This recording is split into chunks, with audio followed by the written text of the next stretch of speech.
अपने हकीम tips YouTube channel में सबको खुश आमदीद और मोहब्बत भरा सलाम अर्ज़ करता हूँ। मुझे उम्मीद है कि आप सब खैरियत से होंगे।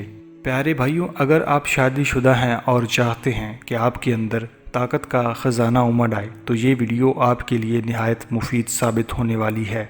आज के दौर में तकरीबन हर नौजवान चाहता है कि उसके अंदर जिनसी ताकत ज़्यादा हो ताकि वो लंबे टाइम तक अपनी बीवी के साथ जिमाह कर सके।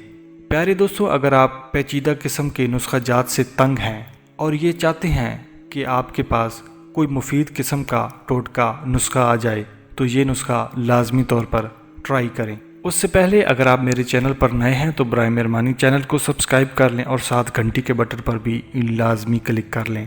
नुस्खा तैयार करने के अज्जा नोट फरमाएं। सरसों का तेल, बादाम का तेल, नारियल का तेल।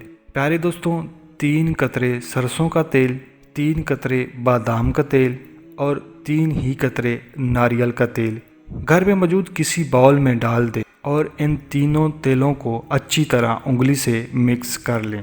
इस्तेमाल करने का तरीका नोट फरमाएं। रात को सोने से तकरीबन 5 मिनट पहले अपनी नाफ को अच्छी तरह साफ़ कर लें और 3 कतरे नाफ में डालकर हल्का हल्का उंगली से मसाज करें। मुझे उम्मीद है कि ये नुस्खा इस्तेमाल करने के बाद आपकी काफ़ी परेशानियां दूर हो जाएंगी, आपको ज़हनी सुकून हासिल होगा। प्यारे दोस्तों, इस नुस्खा को रोज़ाना की बुनियाद पर इस्तेमाल करें। प्यारे दोस्तों, ये थी अली मिर्ज़ा सीरीज़ की नई वीडियो। मुझे उम्मीद है कि आज का नुस्खा आपने नोट फरमा लिया है। मिलते हैं एक और मज़ीद नुस्खा जात के साथ। तब तक के लिए अपनी सेहत का ख्याल रखें। खुदा हाफिज़।